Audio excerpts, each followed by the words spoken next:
my fiancé, looked me in the eye and said if you really loved me, you'd give my parents shares of your company, then threatened to leave when I refused. So I said, no need, I'll leave first. I'm 33 male, and honestly, I'm proud of what I've accomplished.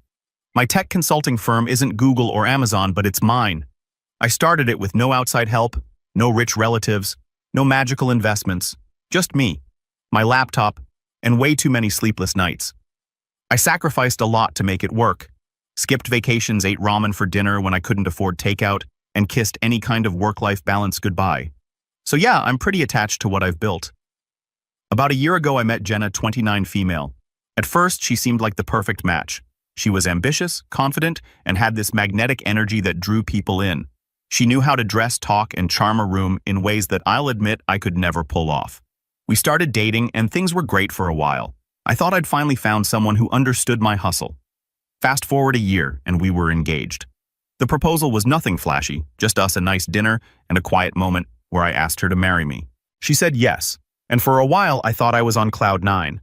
Planning the wedding wasn't exactly my thing, but Jenna took the reins like a pro.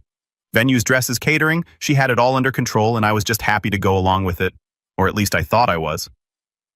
One night, about 3 months before the big day, we were sitting at the kitchen table. Jenna had her laptop open, scrolling through Pinterest boards of flower arrangements or something. I was half paying attention, sipping my coffee, and pretending to care about the difference between peonies and roses. Then, out of nowhere, she hit me with it. "Babe," she said in that tone that meant she wanted something. "We need to talk about my parents." I raised an eyebrow. "Okay, what about them?" She smiled, all sweet and casual. "Don't you think we should do something special to thank them for everything they've done for us?" I blinked. "Didn't we just take them on that weekend trip to Napa? And I bought your dad that expensive watch he wanted. What else are you thinking?" She set her laptop down and leaned across the table like she was about to share a brilliant idea. "I was thinking maybe you could give them a stake in your business." For a second, I thought I'd misheard her. "Wait, what?" "A small stake," she clarified, as if that made it any better. "Just as a gesture of gratitude. They've always wanted to be part of something successful, and this would mean so much to them." I stared at her, trying to process the sheer audacity of what she just said. "You want me to give your parents a share of my company as a gift?" "Yes," she said, smiling like this was a totally normal thing to ask. "It's a sign of trust and respect. They've done so much for me. This would show that you appreciate them too." I couldn't believe it. I actually laughed, thinking she had to be joking. "Jenna, I built this company from nothing. Your parents had no part in it. Why would I give them a share?" Her smile faltered, and she gave me this look like I was being unreasonable. "Because they're family. My family is going to be your family soon. This isn't just about business. It's about building connections and showing that you value them." I put down my coffee, suddenly wide awake. "Jenna, I don't think you understand how businesses work. Giving someone a stake in my company isn't a casual thing. It's not like handing out party favors. This is my livelihood." She sighed, like I was the one being difficult. "You're overthinking it. It's just a symbolic gesture.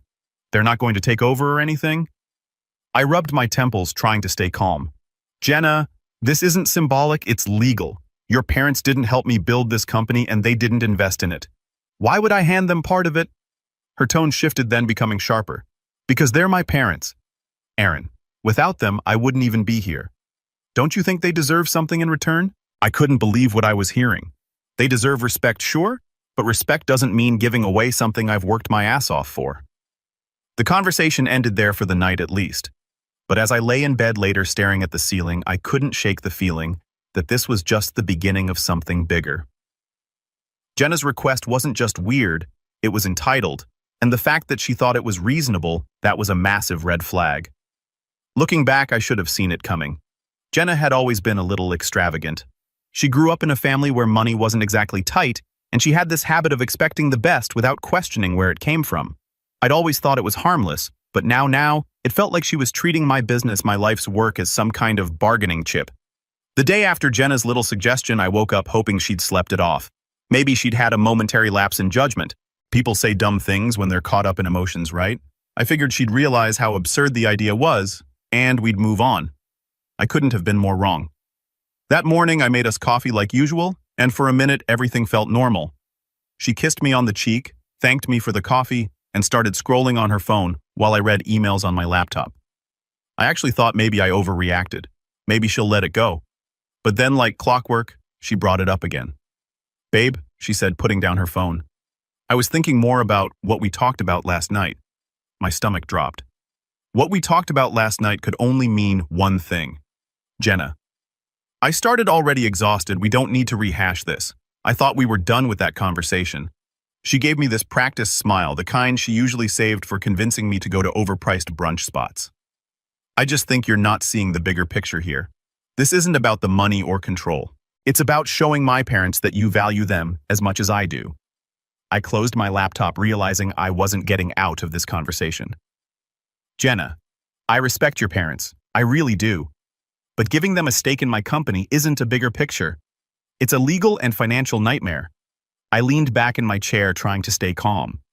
Once someone owns a stake in a business, it's theirs. It doesn't matter if they're involved or not. And no offense, but your parents don't know the first thing about running a tech company. She waved her hand dismissively. They don't need to know. It's not about running anything. It's about them feeling appreciated. I stared at her, trying to figure out if she was serious. She was dead serious. The rest of the day, the conversation replayed in my head.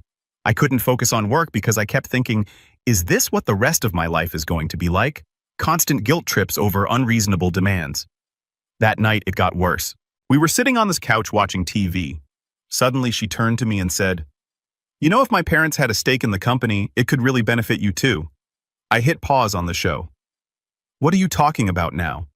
"They're really well connected," she said, flipping her hair like she was pitching me a business deal. "My dad knows tons of people in real estate, and my mom's in a few women's entrepreneur groups.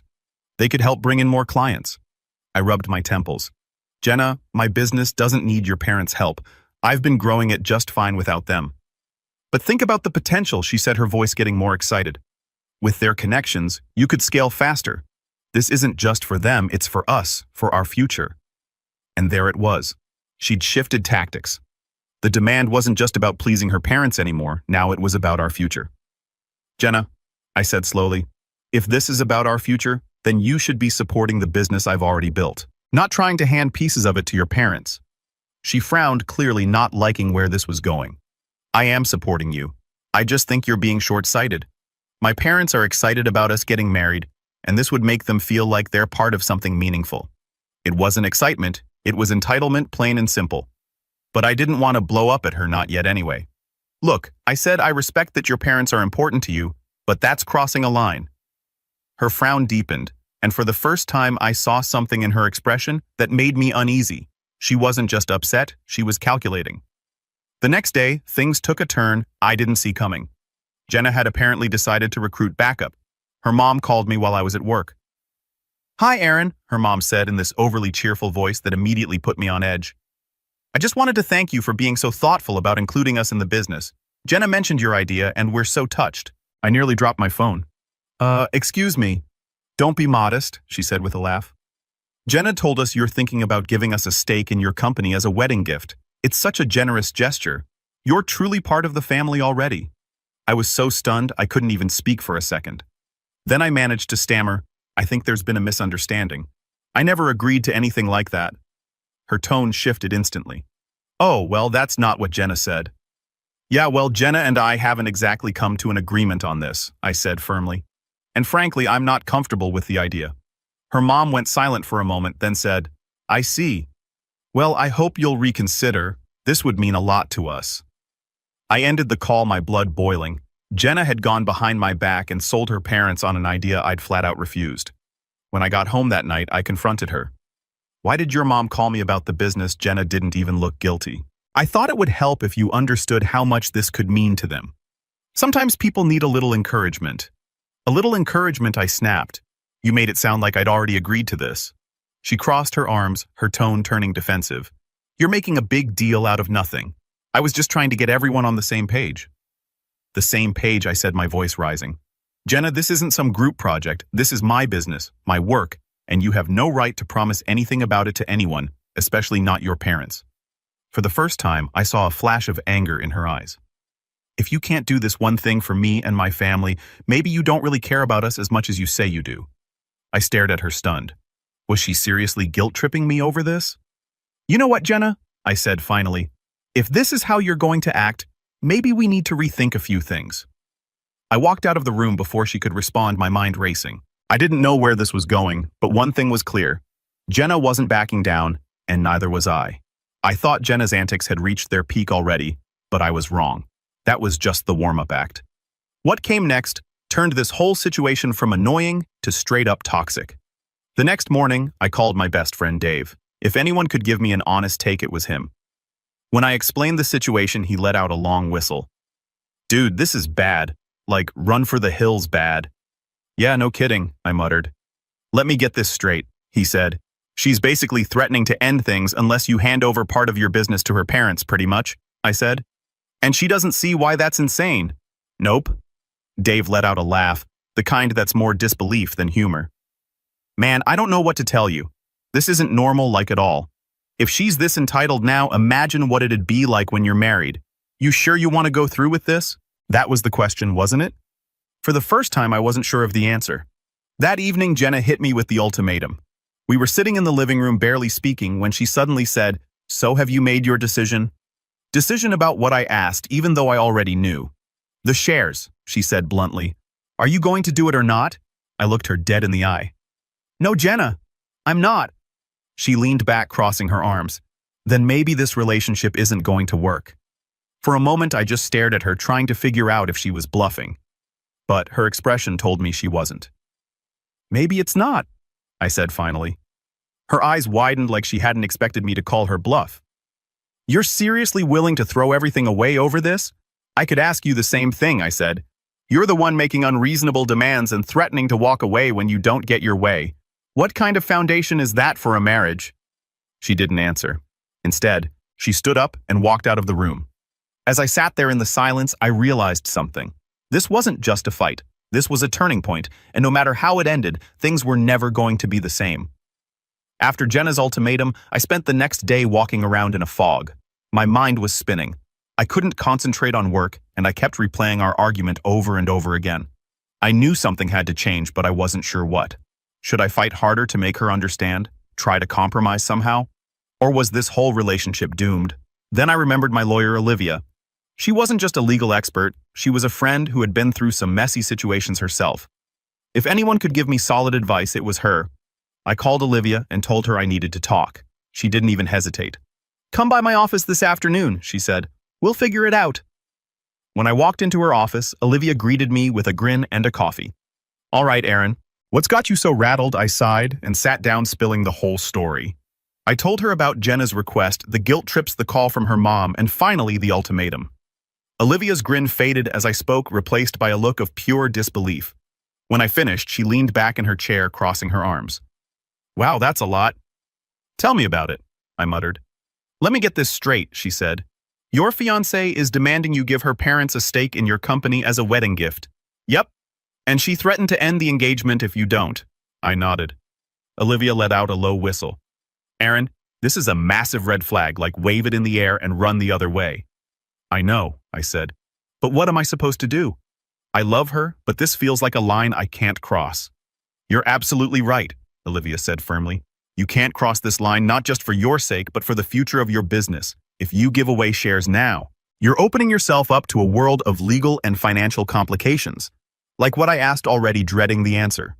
For starters, if you transfer shares to her parents, those shares legally belong to them.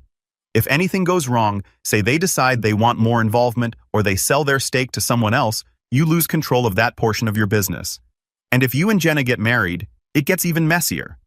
Those shares could be considered marital property, which means they'd be up for grabs in a divorce. I felt a cold knot forming in my stomach. So you're saying this could screw me over in more ways than one? Exactly, Olivia said. And let's be real here. If Jenna is making these kinds of demands now, what's to stop her from making even bigger ones down the road? I sat there staring at my coffee. Olivia was right.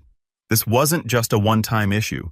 It was a glimpse into a future I didn't want any part of. What do I do? I asked finally. Olivia leaned forward, her expression serious. You need to protect yourself first. Make sure your business is legally untouchable. Update your operating agreement to specify that no shares can be transferred without your explicit consent. And if you haven't already, separate your personal finances from your business accounts. Keep everything clean and untangled. Done, I said. I've always kept my business finances separate.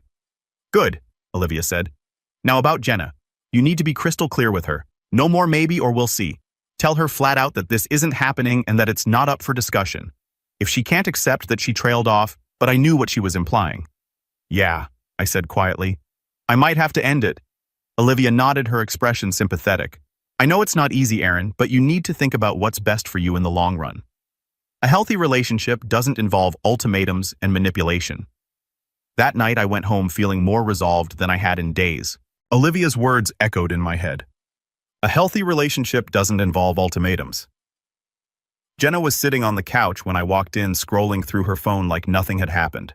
I set my bag down and stood in front of her. We need to talk, I said. She looked up, her expression guarded. About what? About the business, about your parents, about this whole situation. Jenna sighed dramatically, like she was already tired of the conversation. Aaron, we've been over this. I don't know why you're making such a scene out of it. Because it is a big deal, I said. And I need you to understand that this isn't going to happen. I'm not giving your parents a stake in my company, and that's final. Her eyes narrowed. So, that's it. You've made up your mind, and I just have to accept it. Yes, I said firmly. You do. Because this isn't about love or family or respect. This is about you and your parents trying to take something that doesn't belong to you. Jenna stood up, her face flushing with anger. How dare you? My parents have done nothing but support us, and this is how you repay them. By being selfish and greedy. Selfish and greedy, I repeated, my voice rising. Jenna, I've gone out of my way to make your parents feel included, but giving them a piece of my business that's not inclusion, it's entitlement. She crossed her arms, glaring at me. Fine. If you're so determined to be selfish, maybe we shouldn't be getting married. The words hung in the air like a challenge, but I didn't take the bait. Instead, I looked her in the eye and said, that's what I've already decided. For a moment, Jenna just stared at me, stunned. She clearly hadn't expected me to stand my ground. The next morning, I called Olivia again and updated her on what had happened. You did the right thing, she said, but be prepared for more fallout. If Jenna's this entitled now, she's not going to back down without a fight. Olivia wasn't wrong. Over the next few days, Jenna made it her mission to convince me I was the bad guy. She accused me of being cold, unloving, and ungrateful. She even tried to get some of our mutual friends on her side, but thankfully most of them saw through her nonsense. By the end of the week, I knew one thing for sure. This relationship wasn't salvageable. Jenna had shown me who she really was, and I couldn't unsee it. By the time Jenna and I sat down to talk again, I was done playing nice. I'd gone through every emotion, confusion, frustration, disappointment, and I'd finally hit my breaking point. She thought I'd cave. She thought her guilt trips, manipulation, and threats would wear me down. But she underestimated one thing. I'm not the kind of guy who gives in to ultimatums. The evening started calmly enough. Jenna had been unusually quiet all day, which honestly made me suspicious. Normally, she'd be texting me non-stop, sending me links to overpriced wedding decor or ranting about some minor inconvenience. But that day, radio silence. I figured she was gearing up for round 2 of Let's Make Aaron Give Up His Company. Sure enough, as soon as we finished dinner, she turned to me and said, So have you thought any more about what we talked about? I put my fork down and looked her straight in the eye. Jenna, I don't need to think about it anymore. I've made my decision. The answer is no, it's not happening. Jenna crossed her arms, her expression hardening. You're acting like I asked for the entire company. It's just a small stake, a token of appreciation. You're making it into this huge dramatic thing. Because it is a huge dramatic thing, I shot back. Once I give up shares, I lose control over that part of my business. Your parents could sell their stake metal in decisions, or worse. And if we get married, those shares could end up tangled in a divorce settlement. This isn't just about appreciation, it's about protecting what I've worked my ass off to build. Her lips pressed into a thin line. If you're so worried about protecting your precious business, maybe you shouldn't be getting married at all. The room went silent for a moment. We just stared at each other, the tension so thick you could cut it with a knife. You know what, Jenna, I said? Finally, my voice calm but firm. Maybe you're right. Maybe I shouldn't be getting married to you. She glared at me, her chest rising and falling as she struggled to find something to say. Finally, she hissed, You'll regret this. My parents will think you're a greedy ungrateful, and so will everyone else. I laughed bitterly. Go ahead and tell them. Hell, tell the whole world. I've got nothing to hide. But don't forget, I've got the receipts. Every text, every conversation, every little attempt to guilt trip me into this. You really want to play that game? Her face went pale, and for the first time she looked genuinely rattled. You recorded me.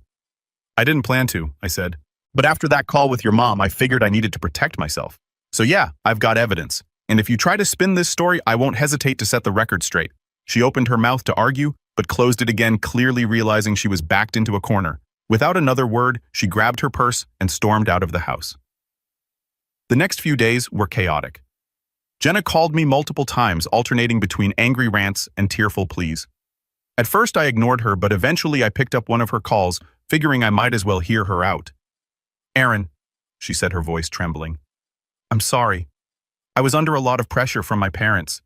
They've been pushing me to make sure our marriage is secure, and I guess I let that get to me. That's not an excuse, Jenna, I said bluntly. You didn't just let your parents pressure you. You tried to pressure me. You didn't care how it made me feel, and you didn't stop to think about the consequences. I know, she said, sniffling, but I didn't mean to hurt you. I love you. I just wanted to make my family happy. If you loved me, I said, my voice steady, you wouldn't have tried to manipulate me into doing something that goes against everything I've worked for. Love isn't about making someone sacrifice their dreams to appease your parents.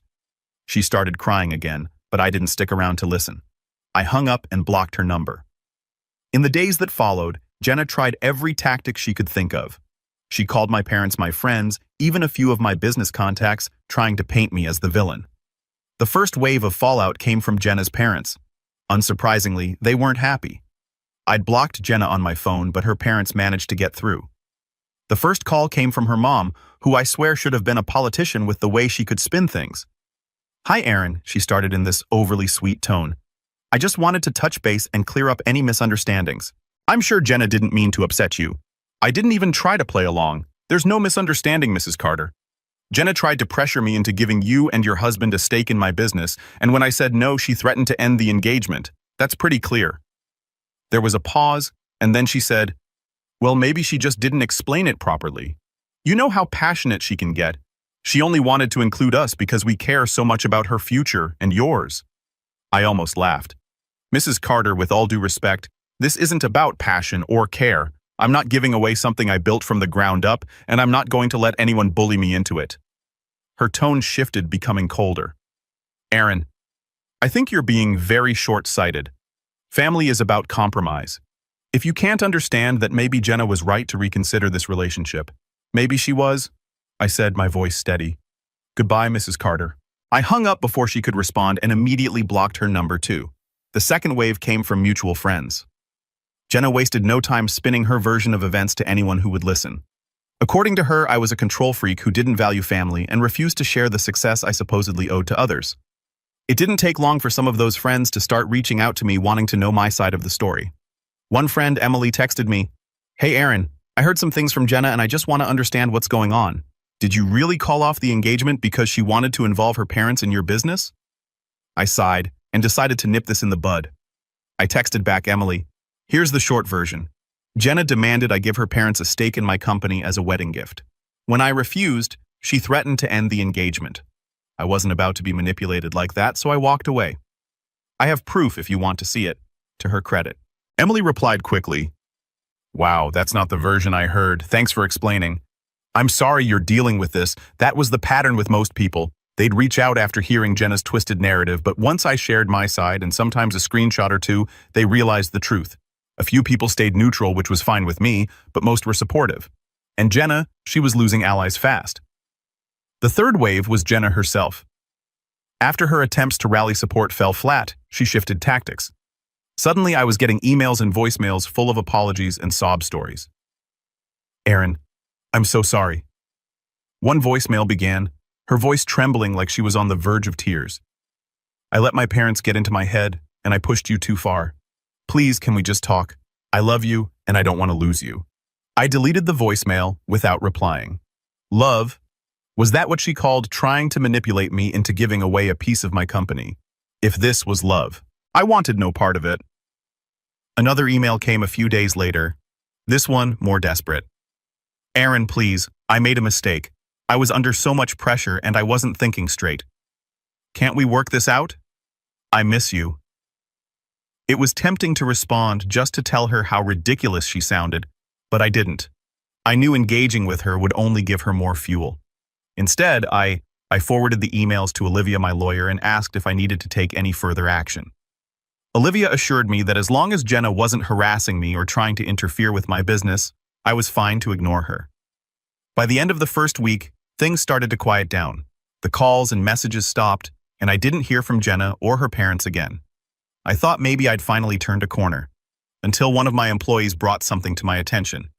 "Hey Aaron," she said, pulling me aside after a team meeting. "I don't know if you've seen this, but there's a post about you on Facebook. It's from someone named Jenna Carter. She's saying some pretty harsh stuff."